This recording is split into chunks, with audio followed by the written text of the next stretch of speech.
Amahoro cyane, ni Guardian T ndi Nestor, ni mu ethical hacker, nkongera nkaba n'umushakashatsi mu bijyanye na technology cyane cyane cyber security na electronic engineering. Uyu munsi tushishikara tubandanya ku bijyanye na ya seri ya Wi-Fi hacking, ni ukuvuga kubereka technique zitandukanye z'ukuntu umuntu ashobora crackinga Wi-Fi key, ni ukuvuga umuntu ashobora ukuntu ashobora gupirata Wi-Fi. Nk'uko nsanzwe ndabibabwira buri munsi, ni ukuvuga ko ibyo nza gukoresha byose, hotel nkoresha, ama devices ari connected kuri hotel, byose byo nkoresha ni iby'iwanje. Kirazira gukoresha router y'umuntu, gupimira kuri router y'umuntu ata permission yaguhaye. Mu mauti rero namwe ndababwira, uherutse natanguye ndabereka ukuntu ushobora crackinga Wi-Fi key ukoresheje uti bita AirCrack NG. Ubu turacyari ku mauti azanana na Kali Linux, bayita pre-installed tools zizanana, no kuvuga ziri muri Kali Linux. Izo nizo turiko turakoresha. Mu nyuma rero nzobereka ukuntu dukora, novuga nk'akarero programme yacu tugashobora ikaba customized ku buryo dushobora crackinga Wi-Fi dukoresheje novuga programme yacu twagerageje gukoresha. Ubu ndiko ndabereka ukuntu ushobora crackinga Wi-Fi manual nka method iheruka ku basanzwe batayiravye, mwashobora kuraba kuri YouTube channel yanje, how to crack any file using AirCrack NG. Iyo ni ntuze ya tuto ya mbere ntango gukora ukuntu ushobora crackinga Wi-Fi password ukoresheje AirCrack NG. Ni tool ikomeye cyane izana na Kali Linux. Ubu naho tugomba turabindi tool igira kabiri, muga yoyo ikoresha GUI, ni kuvuga graphical user interface. Muri yo uti tuzogerageza crackinga nini Wi-Fi, turaba uko ikora. Sawa, murakoze cyane. Aha turaba rero tuje en pratique, turaba uko ikora. Iyi ni Kali Linux nya uti turaja muri application wireless attacks. Muri wireless attacks murabona uti igira kabiri ikurikira ni friend Wi-Fi crack.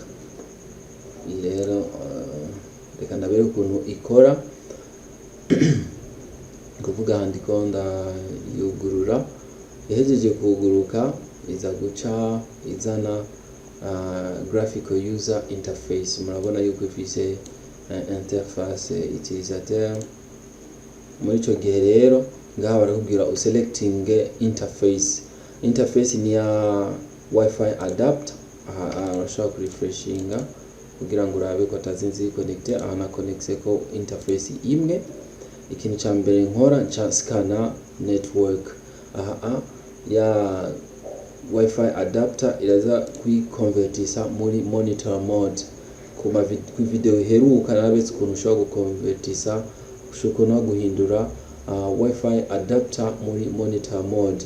Muri ico gihe rero ngaha dushobora kuikonvertisa dukiritsa aho, ni kuvuga biza kuba d'une façon automatique.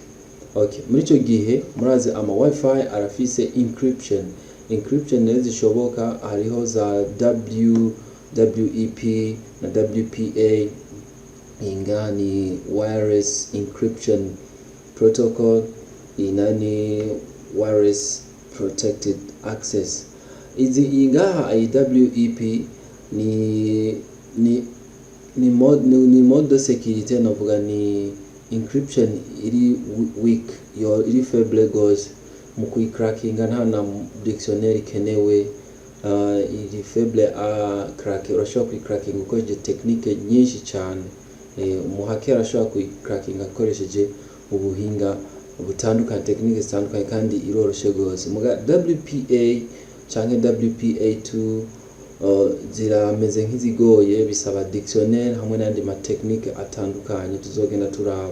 Ubu turacari ukuntu ushobora gupirata Wi-Fi ukoresheje dictionnaire. Ubugira gatatu rero ngaha murabona key database. Key database iza kunsaba dictionnaire. Nico gihe nca click aha, nkaca ndondera dictionnaire yanje ahantu iri. nashobora guca ndayiraba ahantu insert new key,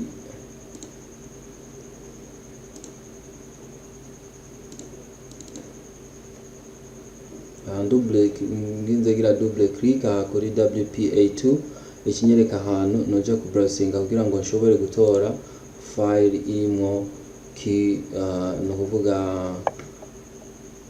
model noza dictionnaire nanzobera ukuntu ushobora gucreate dictionnaire iri powerful ushobora gukoresha mu gucracking ama wifi, no kuvuga to hack cyangwa kugira ethical hacking nariyo penetration testing, bisaba yuko ukoresha technique zitandukanye. Narabahaye akarorero ukuntu umuntu ashobora kubaka inzu agashaka ku muryango ama agashaka n'igufuri akubwira ati gerageza kwinjira mu iyo nzu, ugerageze kwinjira mu iyo nzu udakoresheje urufunguzo. Urashaka kugerageza technique zitandukanye kugira ngo ushobore kugurura iyo gufuri amushobore kwinjira.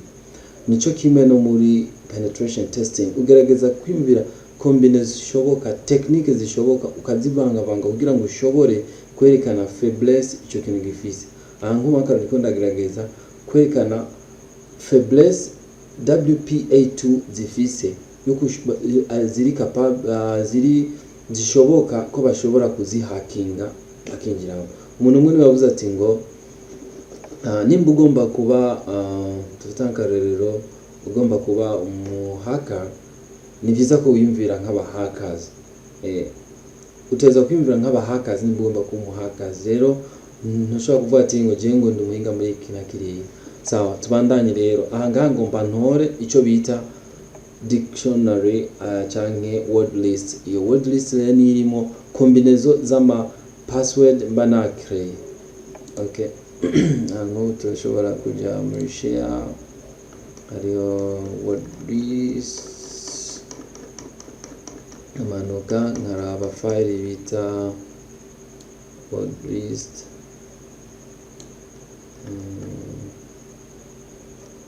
word list ninga hama harimo dictionary yitwa loq.txt acandayigura kabiri.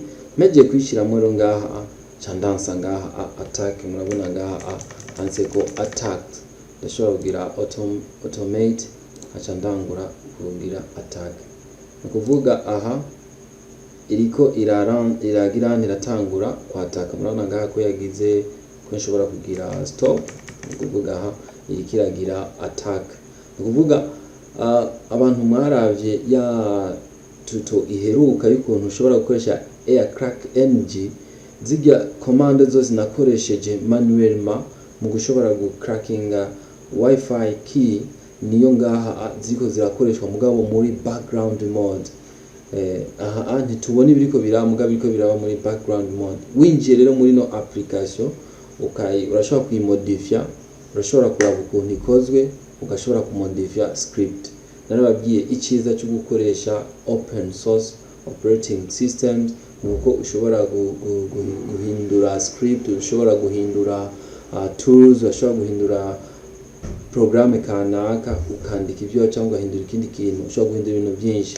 Naco gituma ari byiza iyo ugombye kuba umu ethical hacker canke any hacker, utegeza ni byiza kubaho uzi programmation kuko urahura na langage de programmation zitandukanye. Mugereza sufise notion kuri zo langage de programmation, birakorohera guhindura script, birakorohera guhindura makode kanaka, bikagufasha nawe gukora tool yiwawe igufasha mu hacking. Ngerageje nkuko kubwira abantu araba beginners in ethical hacking, ni byiza nko kwiga nka Python. Python ni langage de programmation iri novuga ati itahuritse cyane ugerageje n'izindi, kandi code zaza ari ngufi ushobora kwandika ikintu wo kwandika nko muri langage de programmation kanaka gafata nk'imirongo 10 ngaho uko gasanga muri Python uracyanse mu 200 mu 30 mu murongo umwe. Python ni langage de programmation nziza mu bantu cyane bashaka kumenya cyangwa bagomba kuba interested with ethical hacking. ni byiza kwiga kugira notion de base basi minimum za Python. Ni byiza no kwiga n'izindi langage de programmation nka za HTML, surtout zijyanye na web design, HTML, CSS, JavaScript. Ivyo tuzobona ahantu zogenda zidufasha mu bintu byinshi tuzogenda dukora, turiko turarabira hamwe ibintu bya penetration testing. Okay, ngaha iracyari kirabandanya igerageza gucrackinga. Muraza kubona yamaze kugira capture handset, murabona yuko ihejeje gutora model pass. Model pass ni iyi router yaje gutora current phrase WPA key. Aha ngerageje kwiconnecta birakunda. Ibanze yi deconnecte ije muri canke ngashire ko indi interface, shire ku yindi wifi adapter kugira ngo dushobore kwiconnecta kuri wifi. Twaje mwabonye key twaje gutora, tugomba twiconnecte rero kuri turabiye kujya model pass réellement ko ariyo copier yashitsemo ya model pass, mwese murayibona. Hama